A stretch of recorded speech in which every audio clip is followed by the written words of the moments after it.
Hello, in this video, we're going to be looking at contextual applications for derivatives. And the first one is actually on the screen right now.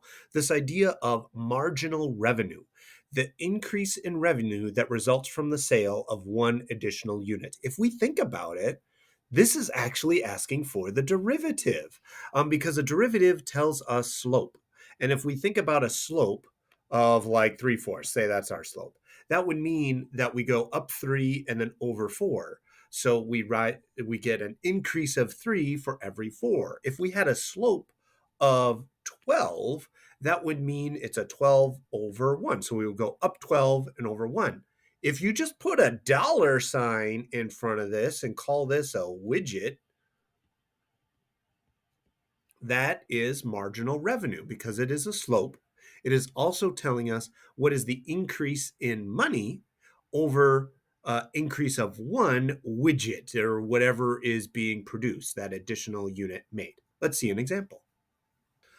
So here I have a revenue function. So this company makes money based on selling office desks based on this gobbledygook. And they wanted me to draw a graph of R. I'm not spending a lot of time on it, but there, done. I made a graph. What values of X make sense in the context of this problem? Well, I want to do positive numbers because they're not going to make negative desks. So I can ignore what's going on over here. Mostly we're interested in this portion right here. The other thing that would be important for this problem is to make sure that we use whole numbers because they're not going to make part of a desk. Making half a desk is not going to get them any profit because nobody's going to buy half of a desk. So we want to find the marginal revenue when X desks are sold. So really, this is asking us to find the derivative because marginal revenue is asking about if we increase the widgets, what is going to be our increase in profit? So profit over one widget, profit per one widget. So that's just slope. So let's just find the derivative of this thing. So what I did is I distributed that 2000 into my parentheses just to kind of make it a little bit easier to work with and find the derivative. So R prime is going to be 0, and then we get negative, oh, actually, no, it'll be positive 2000. Good, their profits are going to be going up when we drop this negative 1 in front. And then we're going to have an x plus 1 to the negative 2. We should chain rule that, but the derivative of the inside is just 1, so that doesn't really do anything. So our marginal revenue when X desks are made is this 2,000 over X plus 1 squared. Now, how do we use this marginal revenue function? Well, we want to figure out what is going to happen when we increase our sales from 5 desks to 6 desks per week. So do we put in the 5 or do we put in the 6? The answer is we put in the 5. If we think about our original definition, marginal cost said to produce an additional thing, not when you are producing. What would happen if we produced, like kind of like that future tense? So we do want to plug in that 5. So if we are currently producing and selling 5 desks per week, we would make $55.56 more in revenue by increasing to 6 desks per week. In our final part, we've seen what's going on as this derivative starts heading towards infinity. So I've set that up. This thing is going to head towards 0. But what does this mean? So does that mean that eventually they won't have any profits? Remember, this is what is going on with our marginal revenue, that there will come a point where increasing the number of desks that this company is making will not increase their profits. This revenue is not heading towards 0. It's the change in the revenue that is heading towards 0. So the company would need to restructure somehow in order to increase their revenue at a certain point based on the model that they've given us. In this example, I'm going to remove context for just a second. There's this thing called the differential. It is some that's a little bit illegal. See this? We know that dy over dx equals f prime of x. That kind of looks like a fraction, and we could kind of like multiply to get that dx to the other side and make this.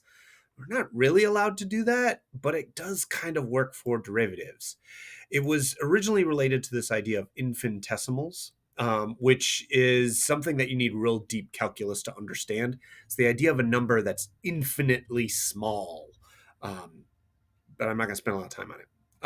These two are limits. It's a very, very small change of y and a very, very small change in x. We're trying to get that to be very, very small, thus infinitesimals. So we're not actually allowed to like multiply and just kind of like have these things like floating around by themselves.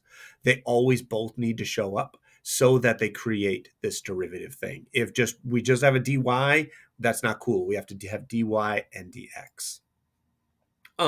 So what we get to do with that is we get to like find. Oh, I knocked something off my desk.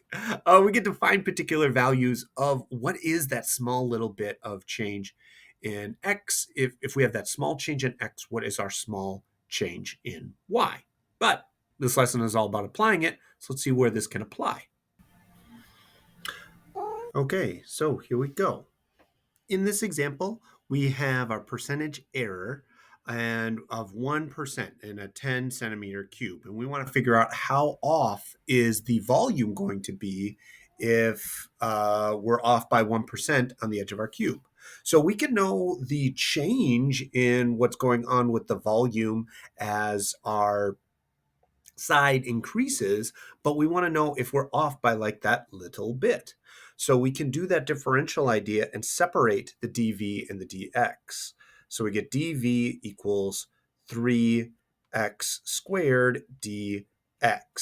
Now, this 1% is not going to just be our dx. It's saying, okay, well, how off are we going to be on a 10 centimeter cube? So we need 1% times of that 10. 1% of 10 is going to be 0.1. So that is going to be our dx. 1% of 10, that is 0.1. So then we plug in our x value, which we've got the side of our cube is 10, and then we've got our 3.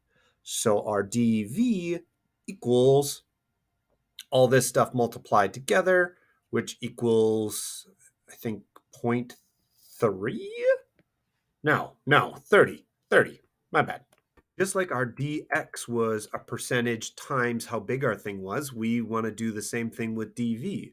dv equals our percentage error on our volume multiplied by how big our volume actually is at this time. So our dv is 30. Our volume is 1,000. And that will equal our percentage error on that volume. Whoa! Our percentage error of the volume of the cube is 30 divided by 1,000, or 3%. Is what we end up with. Huzzah!